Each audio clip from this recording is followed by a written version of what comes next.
Kjo është një dua që çdo njeri i cili është i ngarkuar me vështirësi të mëdha, Allahu e shpëton nga çdo gjë. Kjo është lutja. O Zoti im, si mund të thërras ty kur unë jam unë dhe si mund të humb shpresën tek ti kur ti je ti? O Zoti im, nëse unë nuk kërkoj prej teje, atëherë prej kujt unë të kërkoj? Nëse unë nuk të përgjërohem ty, atëherë kush do të më përgjigjet mua kur unë e thërras?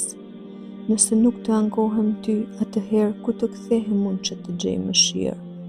O Zoti im, ti e ndave detin për Musain a.s. dhe e shpëtove atë nga mbytja, pra më shpëto edhe mua, o Zoti im, nga kjo errësirë. Më ndihmo me nxitim pa vonesë, më jep lehtësim nëpërmjet mëshirës tënde, o më i mëshirshmi i atyre që tregojnë mëshirë.